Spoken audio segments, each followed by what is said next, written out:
आहूजा। आज मैं लेकर आई हूँ आपके लिए प्रैक्टिकल प्रॉब्लम कॉस्ट अकाउंटिंग का।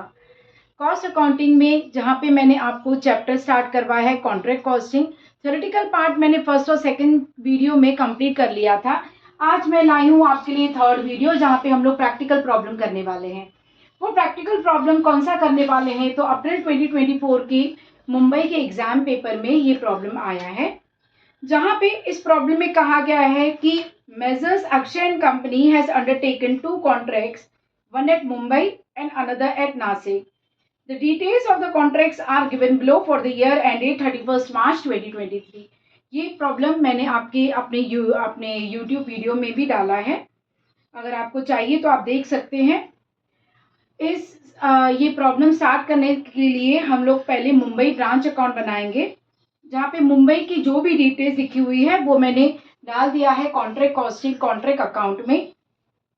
डेट ऑफ कमेंसमेंट दी गई है 1 जुलाई 2022, तो मैंने यहाँ पे लिखा है मुंबई कॉन्ट्रैक्ट अकाउंट 1 जुलाई 2022 से स्टार्ट हो रहा है 31 मार्च 2023 तक। तो ये साल का 9 महीने का कॉन्ट्रैक्ट चल रहा है। कॉन्ट्रैक्ट की प्राइस है 10 लाख रुपीज। डायरेक्ट लेबर पे 2,60,000 खर्चा हुआ है। मटेरियल इशूड फ्रॉम स्टोर से 2 लाख रुपए। मटेरियल रिटर्न टू स्टोर से 15,000। प्लांट की इंस्टॉलेशन की प्राइस है 2,50,000। डायरेक्ट एक्सपेंसेस पे 50,000 लगे हैं। ऑफिस ओवरहेड्स पे 20,000। मटेरियल की सेल प्राइस है 12,000, जिसकी कॉस्ट प्राइस 10,000 थी। मटेरियल एट साइट है 25,000। कैश रिसीव हो रहा है कॉन्ट्रैक्टी से 5 लाख रुपए। अब अगर आप देखेंगे प्रॉब्लम में, तो कैश जो रिसीव हो रहा है 5 लाख, उसके नीचे लिखा हुआ है कि ये रिप्रेजेंट कर रहा है 80% ऑफ वर्क सर्टिफाइड। यानी कि अगर 5 लाख रुपए 80% है, 5 लाख रुपए अगर 80% है तो 100% कितना हो सकता है, यानी 100% वर्क सर्टिफाइड कितना होगा। तो उसके लिए मैंने एक वर्किंग नोट नंबर 1 बनाया है, जो हम लोग आगे चल के देखेंगे। आगे बढ़ते हैं। प्रॉब्लम में लिखा हुआ है कि वर्क अनसर्टिफाइड 15,000 है। आर्किटेक्ट की फीस भरी है 10,000 रुपीज। फिर वो नीचे कह रहे हैं कि इस पे प्रोवाइड करो डेप्रिसिएशन 25% पर एनम से। और अगर आप देखेंगे तो अगर उन्होंने कहा है कि 25% पर एनम प्लांट पे डेप्रिसिएशन प्रोवाइड करने के लिए, तो लेकिन प्लांट यहाँ पे यूज हुआ है 9 मंथ्स के लिए, तो हम लोग डेप्रिसिएशन भी 9 मंथ्स का ही चार्ज करेंगे। आगे कहा गया है कि during the year material costing ₹16,000 was transferred from Nashik contract account to Mumbai contract account. 16,000 का एक मटेरियल था जो नासिक से मुंबई कॉन्ट्रैक्ट अकाउंट में ट्रांसफर हुआ है।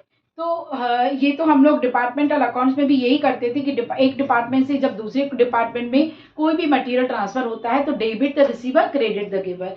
तो वैसे यहाँ पे भी होगा कि डेबिट द रिसीवर, तो हम लोग डेबिट साइड में उसके एक्सपेंसेस दिखा देंगे कि मुंबई कॉन्ट्रैक्ट में 16,000 का अमाउंट ऑफ मटीरियल्स यूज हुआ है। प्रिपेयर करो मुंबई कॉन्ट्रैक्ट अकाउंट और नासिक कॉन्ट्रैक्ट अकाउंट। तो आ जाइए हम स्टार्ट करते हैं। पहले मुंबई कॉन्ट्रैक्ट अकाउंट लिखेंगे फ्रॉम 1 जुलाई 22 टू 31 मार्च 2023। ये 9 मंथ्स के लिए कॉन्ट्रैक्ट है। आ जाएंगे डेबिट साइड में, जहां पे हम लोग को लिखना है सब सारे एक्सपेंसेस यानी कॉन्ट्रैक्ट में जितना भी खर्चा हुआ है वो सब सारा डेबिट साइड में आ जाएगा। पहले लिखेंगे डायरेक्ट लेबर, दिया हुआ है 2,60,000 प्रॉब्लम में। नेक्स्ट लिखेंगे material issued from stores 2 lakh rupees. Plant installed eight site is 2,50,000। Direct expenses का खर्चा हुआ है 50,000। ऑफिस ओवरहेड्स पे खर्चा हुआ है 20,000 और आर्किटेक्ट की फीस है 10,000। मुझे माफ कर दीजिए, मैंने एक गलती कर दी है, जहां पे मैंने मुंबई कॉन्ट्रैक्ट अकाउंट में जो ट्रांसफर हुआ नासिक कॉन्ट्रैक्ट से वो अमाउंट मैंने मेंशन नहीं किया है, और वो मैं अभी कर देती हूँ। ये है 16,000। तो यहाँ पे लिख देंगे ट्रांसफर फ्रॉम नासिक कॉन्ट्रैक्ट। अब ये अमाउंट हो गया 16,000। ये सारे के सारे एक्सपेंसेस लिखने के बाद में हम लोग आ जाएंगे क्रेडिट साइड में। By material return to stores. Problem में दिया गया है कि 15,000 के मटेरियल्स रिटर्न हो गए हैं, यानी ये एक्सपेंसेस बच गया। तो हम लोग आ जाएंगे कॉन्ट्रैक्ट के क्रेडिट साइड में, लिखेंगे 15,000। By material sold at cost price is 10,000। Cost price थी, प्रॉब्लम में दिया गया है, हाँ कॉस्ट प्राइस है 10,000। तो हम लोग लिखेंगे my material sold at cost price that is 12,000 minus 2,000, क्योंकि कॉन्ट्रैक्ट कॉस्टिंग में हम लोग कॉस्ट प्राइस लिखेंगे। तो 12,000 minus 2,000 will be the loss, 10,000 will be the cost price.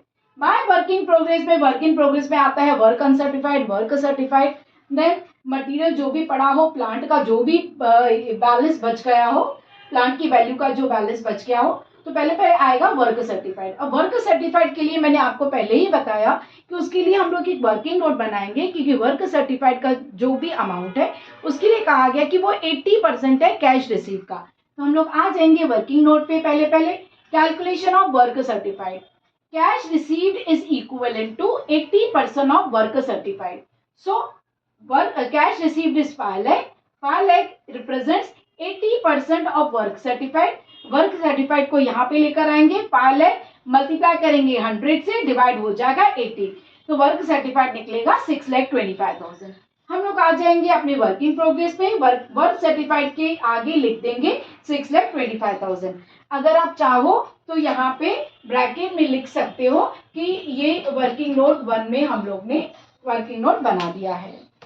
आगे बढ़ेंगे, वर्क अनसर्टिफाइड का अमाउंट दिया हुआ है 15,000। Materials at site that is at the end 25,000 का मटीरियल बच गया। प्लांट एट साइट, यहाँ ये रिटर्न डाउन वैल्यू है। अब ये रिटर्न डाउन वैल्यू कैसे निकली, तो हम लोग ने डेप्रिसिएशन चार्ज किया। डेप्रिसिएशन के लिए कहा गया है कि आप 25% डेप्रिसिएशन चार्ज करो। डेप्रिसिएशन का amount will be charge on the plant की वैल्यू पे।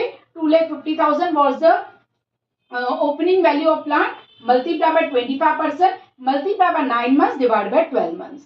So amount comes to 46,875. जब मैं 2,50,000 से 46,875 अमाउंट लेस करूंगी, तो amount return down value plant की 2,03,125 बच जाएगी। अब जब मैं क्रेडिट साइड ऐड कर रही हूँ, क्रेडिट साइड ज्यादा है तो क्रेडिट साइड ऐड कर रही हूँ, तो अमाउंट निकल रहा है 8,93,125। लेकर आऊंगी डेबिट साइड में। डेबिट साइड के सारे एक्सपेंसेस जब मैं लेस करूंगी, तो मेरा नोशनल प्रॉफिट आ रहा है यहाँ पे 87,125। अब ये जो 87,125 आया है, इसको मैं लिखूंगी to notional profit brought forward. इसको लेके आऊंगी नीचे सेकंड सेगमेंट में कॉन्ट्रैक्ट अकाउंट के, by notional profit brought down 87,125। अब ये याद रखना, 87,125 अगर नोशनल प्रॉफिट निकल रहा है, तो हमें देखना है कि इस नोशनल प्रॉफिट का प्रॉफिट एंड लॉस अकाउंट में अमाउंट कितना ट्रांसफर होगा, और वो डिपेंडेंट होगा हमारे परसेंटेज ऑफ वर्क सर्टिफाइड पे।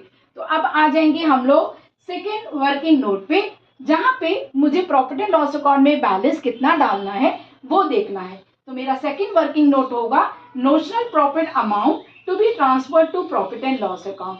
उसके लिए मुझे पहला चाहिए कि वर्क सर्टिफाइड की परसेंटेज कितनी है, यानी वर्क सर्टिफाइड कितना है, आर्किटेक्ट ने कितना परसेंटेज ऑफ वर्क सर्टिफाई किया है। तो वर्क सर्टिफाइड तो निकला था 6,25,000, लेकिन ये परसेंटेज में कैसे निकालेंगे, तो वो आगे बढ़ेंगे। कॉन्ट्रैक्ट की प्राइस है 10 लाख रुपीज, कैश रिसीव हुआ है 5 लाख रुपए। हम लिखेंगे कि percentage of completion will be equal to work certified divide by contract price multiply by 100। तो हमने देखा कि वर्क सर्टिफाइड है 62.5%, जो 50% से ज्यादा है। जब 25 to 50% अगर वर्क सर्टिफाइड होगा, तो नोशनल प्रॉफिट का 1/3 ही ट्रांसफर होगा। लेकिन जब 50% से ज्यादा होगा वर्क सर्टिफाइड, तो 2/3 of the notional profit multiply by cash receive divide by work certified will be transfer to profit and loss account. तो हम आ जाएंगे आगे, amount to be transfer to profit and loss account. जबकि मुझे पता है कि वर्क सर्टिफाइड 50% से ज्यादा है, तो 2/3 नोशनल प्रॉफिट का ट्रांसफर होगा। तो जो फॉर्मूला अप्लाई होगी, मैंने फॉर्मूला यहाँ पे लिखी है, 2/3 multiply by notional profit multiply by cash receive divide by work certified, so the amount comes to 46,467 rupees. Now come to contract account again. Now notional profit को आप टोटल करोगे, लेकर आओगे डेबिट साइड में। डेबिट साइड में पहले लिखोगे amount जो प्रॉफिट एंड लॉस अकाउंट में आप ट्रांसफर करने वाले हैं to profit and loss account. Represent it as working note number 2, 46,467। मेरा 87,125 नोशनल प्रॉफिट था, उसमें से 46,467 मैंने ट्रांसफर कर लिया प्रॉफिट एंड लॉस अकाउंट में। तो बाकी जो भी रिमेनिंग बैलेंस होगा उसका रिजर्व मेंटेन होगा, उसके लिए हम लोग लिखेंगे to work in progress bracket में रिजर्व बैलेंस। आई होप आपने ये प्रॉब्लम बहुत अच्छे से समझा। अब इस प्रॉब्लम को हम आगे बढ़ाएंगे और हम आ जाएंगे नासिक कॉन्ट्रैक्ट अकाउंट पे।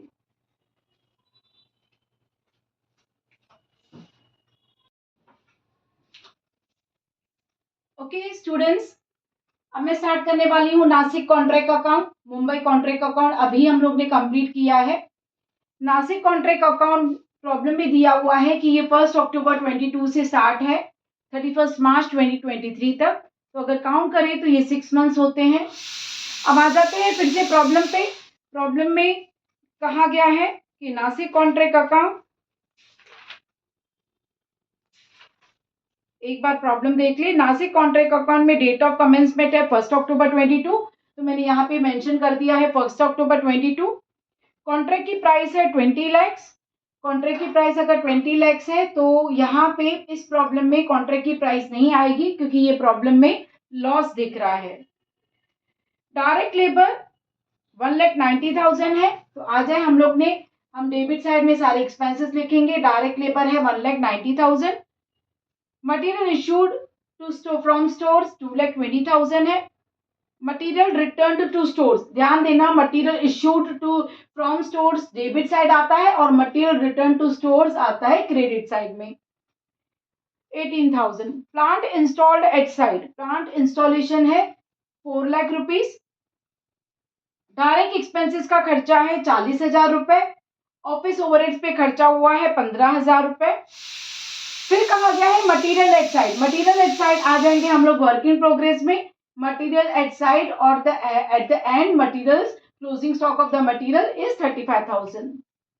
Cash received from the contractee है 2,40,000। अगेन ये कहा गया है कि ये रिप्रेजेंट करता है 80% ऑफ वर्क सर्टिफाइड। अगर कैश रिसीव मिला गया है और ये कह रहे हैं कि ये 80% ऑफ वर्क सर्टिफाइड है, तो हम आ जाएंगे वर्किंग नोट पे, जहां पे हम लोग को वर्क सर्टिफाइड फाइंड आउट करना है, क्योंकि वर्क सर्टिफाइड आएगा वर्क इन प्रोग्रेस में। अगर cash receive 80% of work certified है और कैश रिसीव 2,40,000 है और it will be equal to 80/100 into work certified. Work certified will be equal to 2,40,000 into 100 divide by 80। That means work certified का amount निकलेगा 3 लाख रुपए। ये 3 लाख रुपए हम लोग वर्क इन प्रोग्रेस में वर्क सर्टिफाइड के आगे लिख देंगे 3 लाख रुपीज। आगे लिखा हुआ है कि वर्क अनसर्टिफाइड का अमाउंट है 12,000। आर्किटेक्ट की फीस चार्ज हुई है 5,000 रुपीज। फिर वो कह रहे हैं कि डेप्रिसिएशन प्रोवाइड करो 25% पर एनम। तो हम लोग जो प्लांट इंस्टॉल्ड एट साइट है 4 लाख रुपीज, उस पर डेप्रिसिएशन चार्ज करेंगे। आ जाएंगे वर्किंग प्रोग्रेस में, लिखेंगे प्लांट एट साइट, ब्रैकेट में डेप्रिसिएशन 4 लाख रुपए पे 25% डेप्रिसिएशन 6 महीनों के लिए, क्योंकि ये कॉन्ट्रैक्ट स्टार्ट हो रहा है 1 अक्टूबर ऑनवर्ड्स टिल 31 मार्च 2023। तो अगर हम लोग डेप्रिसिएशन काउंट कर रहे हैं 4 लाख रुपए पे, तो ये आ रहा है 4 लाख का 25%, 50% 2 lakh, yes correct 50,000। The amount will come to 3,50,000। अब ये करने के बाद में सारे के सारे एक्सपेंसेस लिखने के बाद में एक लास्ट एंट्री उन्होंने कही है कि during the year material costing ₹16,000 was transferred from Nashik branch to Mumbai branch. तो जब हम लोग ने मुंबई कॉन्ट्रैक्ट अकाउंट बनाया तो हम लोग ने मुंबई कॉन्ट्रैक्ट के डेबिट साइड में दिखाया था कि 16,000 इनको मटेरियल मिला है नासिक कॉन्ट्रैक्ट अकाउंट से। तो जब हम लोग नासिक कॉन्ट्रैक्ट अकाउंट बनाएंगे तो हम लोग क्रेडिट साइड में मेंशन करेंगे by transfer to Mumbai contract account 16,000 rupees. अब ये जब सब कंप्लीट हो जाए तो हम लोग को देखना है कि कौन सी साइड ज्यादा है, credit side either debit side. तो इस कॉन्ट्रैक्ट में डेबिट साइड ज्यादा है, यानी एक्सपेंसेस ज्यादा हुए हैं एक्सपेंसेस 8,70,000 लेके आएंगे हम लोग क्रेडिट साइड में। 8,70,000 में से क्रेडिट साइड के सारे आइटम जब लेस कर रहे हैं 3,50,000 तक, तो हमें पता चल रहा है कि ये लॉस निकल रहा है 1,39,000। And as per the rules, contract costing में जिस भी साल में आपको लॉस दे वो loss immediately profit and loss account में हमें दिखाना है। लेकिन अगर यही प्रॉफिट हो तो प्रॉफिट डिपेंडेंट होगा वर्क सर्टिफाइड की परसेंटेज के ऊपर। वर्क सर्टिफाइड की जितनी परसेंटेज होगी 25% तक हम लोग को कोई भी प्रॉफिट एंड लॉस अकाउंट में प्रॉफिट बुक नहीं करना है। अबाउट जैसे 25% वर्क कंप्लीटेड हो जाए, आर्किटेक्ट ने सर्टिफिकेट दे दिया है, तो as per rules 25 to 50, 50 to then 90, about 90 वैसे ट्रांसफर करना है। तो here we don't have any profit, we have only loss, तो हम लोग वो लॉस दिखाएंगे प्रॉफिट एंड लॉस अकाउंट में। By profit and loss account, loss brought forward 1,39,000. So dear students, this was my lecture. That is a practical problem I explained you. ये practical problem जो मैंने explain किया है वो अप्रैल 2024 के university exam का है। अगर आपको ऐसे तरीके के और भी प्रैक्टिकल प्रॉब्लम सीखने हैं तो प्लीज़ एक वैल्यूबल रिस्पॉन्स लिख के मेरे यूट्यूब चैनल पे डाल दो। तो अगर आप लिखोगे तो वेरी नेक्स्ट डे मैं कल एक दूसरा अप्रैल 2024 का ही कॉन्ट्रैक्ट कॉस्टिंग के ऊपर ही एक प्रॉब्लम दिया है, वो भी मैं करके बताऊंगी। Please give valuable response. Please like, subscribe. Thank you so much.